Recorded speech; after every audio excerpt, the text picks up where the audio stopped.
हमारे साथ इस वक्त दीपक बोरा साहब है, सीधे उनके पास चलते हैं। दीपक बोरा साहब, जिस बात को लेकर अभी कह रहे हैं कि हमें रिटेलिएट करना है, हमको जवाब देना है, हमको चुप होकर नहीं बैठना, ये सारी बातें उन्हें तब याद आ रही हैं जब पूरा एक तरह से गाजा पट्टी साफ हो गई और नसरल्ला जब मारा गया, इसके बाद सारी बातें याद आ रही। हमारे हो सर कि आप लोग इसको कवर कर रहे हैं, जो ये नमाज पढ़ी जा रही है, और जी टीवी तो is the world leader in news coverage. तो अभी मैं सुन रहा था बड़े ध्यान से, लेकिन ये फारसी में बोल रहे हैं, पर्शियन में, मैं अरबिक बोलता हूँ, तो थोड़ा बहुत मैं समझ पा रहा था। अभी तक इन्होंने इजराइल का नाम नहीं लिया है, और मुझे नहीं याद सर, आप मुझे करेक्ट करें अगर मुझसे गलती हो रही, जब उसामा बिन लादेन को मार दिया था तो उसके लिए कोई नमाज नहीं पढ़ी गई थी, और बाकी आतंकी दुनिया भर में जो मारे जाते हैं कोई नहीं पढ़ी जाती। नसरल्ला के साथ इनकी इतनी मोहब्बत क्या है सर? इस टाइप का फंक्शन तो होता है। मुझे याद है जब आयतुल्लाह रुहुल्लाह खुमैनी ने अपना जिस्म छोड़ा था, तो अंडरस्टैंडेबल वहां पे बहुत दुख था लोगों को, एटसेट्रा, कि वो फाउंडर थे इस्लामिक रिपब्लिक ऑफ ईरान, पर ये कौन है? इसका तो पासपोर्ट भी हमें नहीं पता कौन था, और इसके जिस्म की क्या हालत है, ये क्यों सीक्रेटली कर रहे हैं हर चीज? क्योंकि ये डर रहे हैं सर। मेरा मानना है, और मेरे जो फ्रेंड्स हैं उन्होंने बताया कि शायद उसके जिस्म को वो दिखा नहीं सकते बिकॉज इट्स बैडली डैमेज। ये सब कहानियां कि उसको कोई चोट नहीं लगी एटसेट्रा, ये दिल को बहलाने के लिए गालिब ख्याल अच्छा है। मेरा मानना है कि ईरान ने ये स्वीकार किया है कि वो हमारा आदमी था, और अब आप लोग इकट्ठे हो जाएं, क्योंकि सर दो चीजें, if you give me a minute, दो चीजें इस समय ये बहुत डरे हुए हैं ईरान के जो मुल्ला लोग हैं। पहला, कहीं और अभी तक इजराइल का नाम नहीं लिया, कहीं इजराइल हमारे न्यूक्लियर, हमारे परमाणु फैसिलिटीज पे हमला ना कर दे, और दूसरी चीज सर, कहीं ईरान के लोग उठ के हमें बाहर ना निकाल दें, क्योंकि regime change, operation regime change भी शुरू हो चुका है। ये बहुत डरे हुए हैं सर, जो मुझे मेरे दोस्तों ने बताया है। ठीक है दीपक बोरा साहब, एक और चीज मैं आपसे जानना चाहता हूं, बहुत क्लियर, हमास का चीफ मारा गया और वो इनकी टेरिटरी के अंदर मारा गया। दूसरी बात, कुछ नहीं किया, नहीं, वही तो मैं पूछ रहा हूं कि कोई भीड़ नहीं आई, कोई एहतजाज नहीं, कोई विरोध प्रदर्शन नहीं, कोई मातम नहीं, जबकि इनका दावा यह है कि फिलिस्तीन के लिए लड़ने वाला कौन है? हमास है। फिलिस्तीन के लोगों के लिए लड़ने वाला कौन है? हमास है। इनका दावा है, उसको पनाह दे रखी थी, लेकिन यह विरोध प्रदर्शन तब कुछ नहीं हुआ। जैसे ही हिजबुल्लाह का चीफ मारा गया नसरल्ला, उसके बाद पूरी दुनिया में मातम शुरू हो गया। यह क्या बताता है? हिजबुल्लाह का चीफ कहां रहता है सर? वो गाजा पट्टी में नहीं था ना, वो वेस्ट बैंक में तो नहीं था, वो तो लेबनान में है। बिल्कुल। और जबकि हानिये साहब तो पूरी अपनी नौटंकी करते थे गाजा पट्टी में। उनको मारा तेहरान के अंदर, क्योंकि वहां गए थे प्रेसिडेंशियल इलेक्शन में पार्टिसिपेट का खुशी मनाने के लिए, वहां पे घर में घुस के मारा उन्होंने।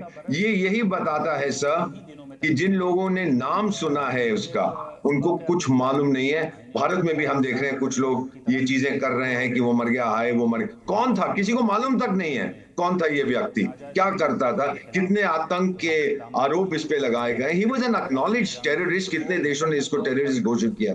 और अब जो ये इमाम साहब बता रहे हैं कि दुनिया के मुसलमानों को इकट्ठा होना चाहिए, सर मैं स्पष्ट रूप से कहना चाहता हूं, इजराइल की जब स्थापना हुई थी 48 में, अरब देश बोले हमारी फिर आइडियोलॉजी अरबिज्म है, इनकी जो फिलॉसफी है आइडियोलॉजी वो जूडाइज्म है, दोनों में सम्मेलन है। दूसरा, अरब लोग कहने लगे ये हमारी धरती, हमारे बाप दादाओं की धरती है, यहूदी बोले हमारे बाप दादाओं की धरती है, तो ये टेरिटोरियल डिस्प्यूट था। धर्म कहां से आ गया बीच में सर?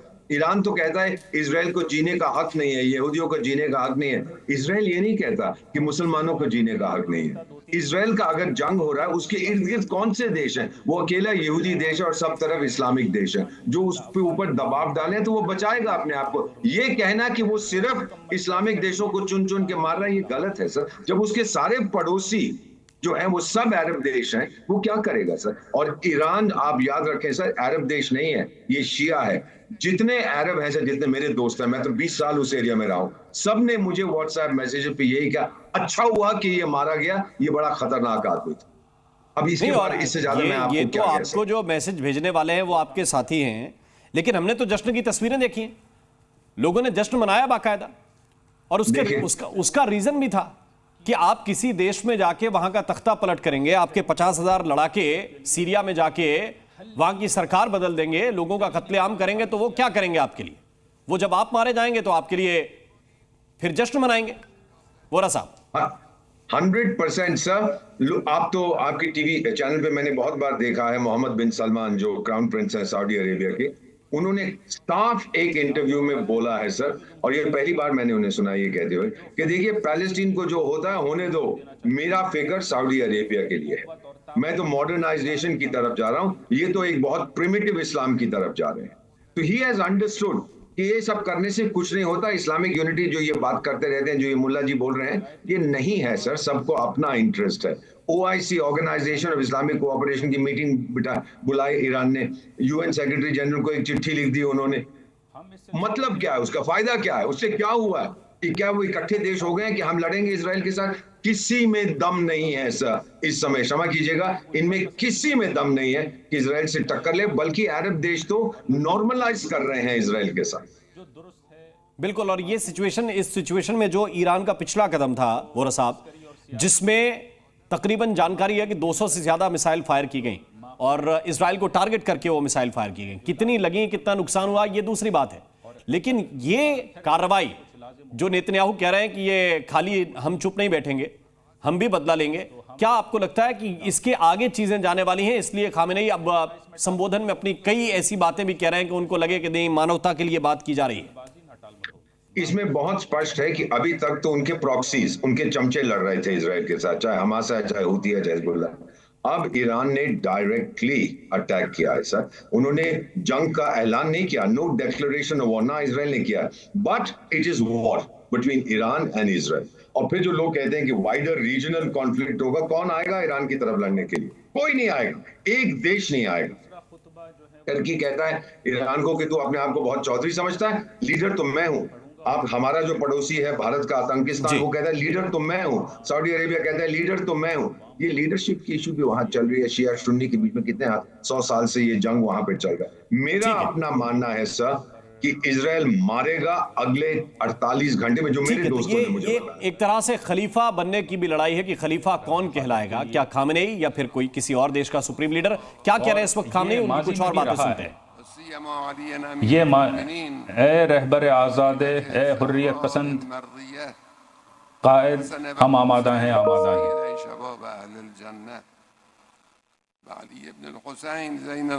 ए हुर्रियत पसंद कायद, हम आमादा हैं।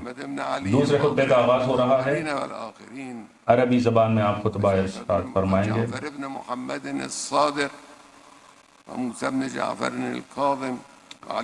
जितना मुमकिन हुआ हमारे लिए हम आपको अपडेट करेंगे।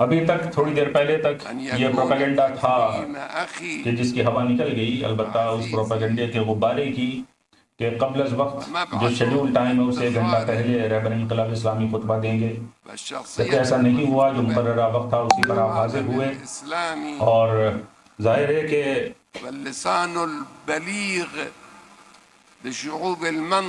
अल्लाहुम्मा सल्ली अला मुहम्मद व आले मुहम्मद।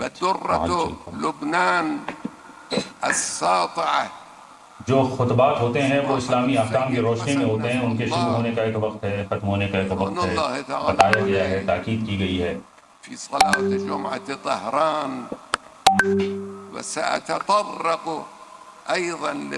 मेरे अजीज,